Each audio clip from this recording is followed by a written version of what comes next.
নমস্কার। আলু চাষ নিয়ে যে বিষয়টা নিয়ে আজ আলোচনা করব সে বিষয়টা নিয়ে পরে আসছি। একটা ঘূর্ণিঝড় পার হয়ে গেছে ভারতবর্ষে এবং তার প্রভাব আমাদের পশ্চিমবঙ্গে যথেষ্ট রকম ভাবেই পড়ে গেছে। অনেকে আমরা আলু লাগিয়েছিলাম, আলু কেটে যে বীজগুলো মাটিতে বসেছিলাম সেই বীজগুলো পচে গেছে, চারা যে বার হয়েছিল সেই গাছের গোড়াতেও পচন লক্ষ্য করা যাচ্ছে। যারা একটু অগ্রিম প্রকারের চাষ করেছিলেন, গাছ একটু বড় হয়েছিল তুলনামূলক, তারাও কিন্তু সমস্যায় পড়েছেন।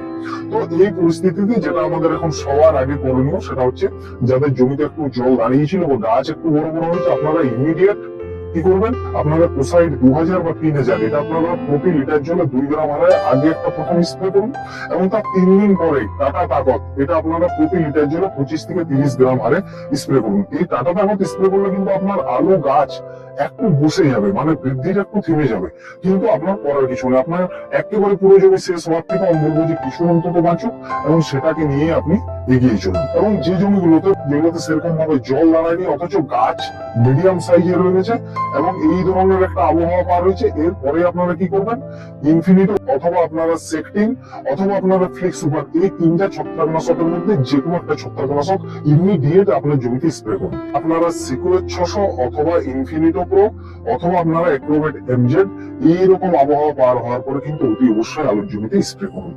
দর্শক বন্ধুরা, এরপরে আসি মুখ্য বিষয়। এই যে আমরা বাণিজ্যিক ভাবে আলু চাষ করবো, একে আপনারা দুটো স্টেজে ভাগ করে নেবেন। একটা হচ্ছে আপনার জমিতে আলু বার হয়ে যাওয়ার পরে মোটামুটি আপনার 40 থেকে 45 দিন একটা অবস্থা। এই সময় আপনাকে যে বিষয়টাতে জোর দিতে হবে সেটা হচ্ছে গাছের গ্রোথের উপরে, যে গাছ আমার বয়স অনুযায়ী ঠিকঠাক ভাবে বৃদ্ধি পাচ্ছে কিনা। এবং তারপরে আপনাকে 45-50 দিনের পর থেকে তারপর আপনাকে কি করতে হবে, শুধুমাত্র আলুর উপরে ফোকাস করতে হবে এবং ধীরে ধীরে সেই পরিচর্যাগুলো নিয়ে যেতে হবে। এবং এই দ্বিতীয় পর্যায়ে কি কি পরিচর্যা করা যেতে পারে সেটা নিয়ে আমি পরবর্তী সময় অবশ্যই ভিডিও দেওয়ার চেষ্টা করবো।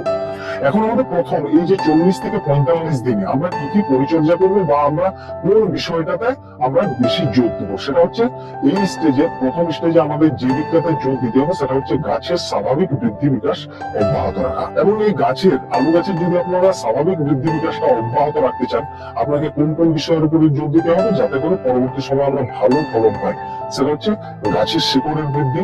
আলু গাছের যদি শিকড়ের বৃদ্ধি ঠিকঠাক না হয়, শিকড়ের মধ্যেই তো আলুগুলো বসবে, তাহলে আপনাকে শিকড়ের গ্রোথ যাতে ঠিকঠাক হয় সেদিকে কিন্তু নজর দিতে হবে।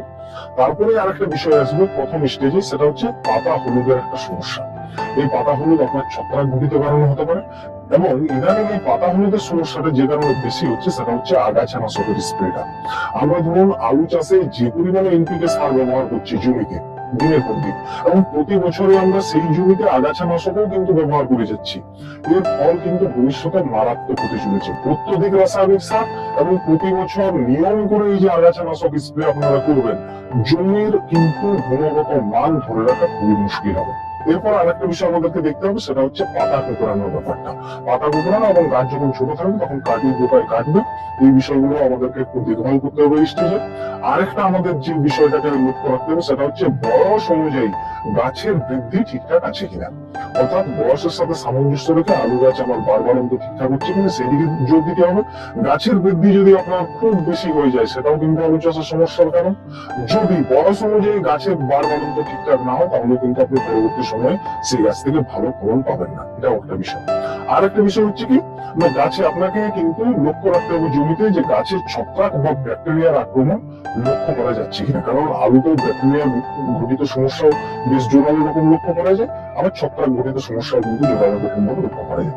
দর্শক বন্ধুরা, এই সমস্ত বিষয়গুলোকে মাথায় রেখে আমি প্রথম স্প্রে কম্বিনেশনের কথাগুলো এরপরে আলোচনা করবো।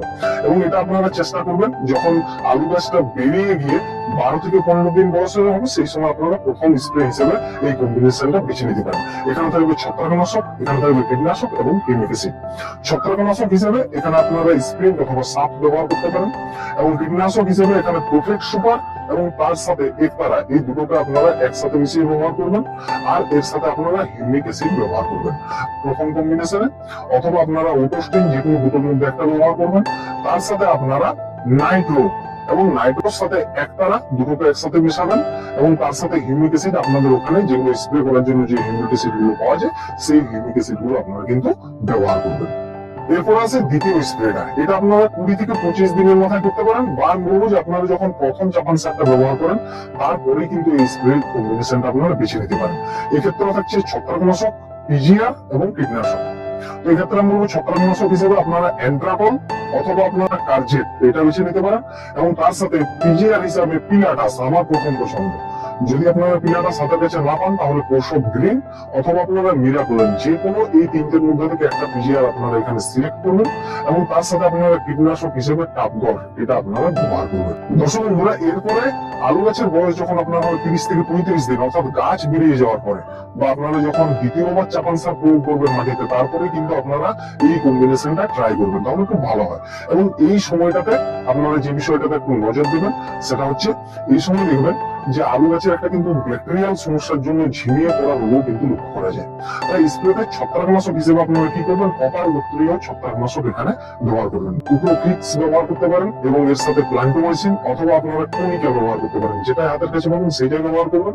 এবং এর সাথে কীটনাশক হিসেবে আপনারা প্রোফেক্সুভান অথবা হামুরাজ যেটাই হাতের কাছে পাবেন সেটা ব্যবহার করবেন, এবং তার সাথে ল্যান্সার করবেন। এই তিনটে জিনিসকে একসাথে মিশিয়ে এই স্টেজে আপনারা স্প্রে করবেন। পাশাপাশি আরো কয়েকটা বিষয় আপনারা খেয়াল রাখবেন, সেটা হচ্ছে জলটা বা যে সেচটা আপনারা দেবেন বা যে পানটা দেবেন সেটা কিন্তু ঠিকঠাক ভাবে দেবেন।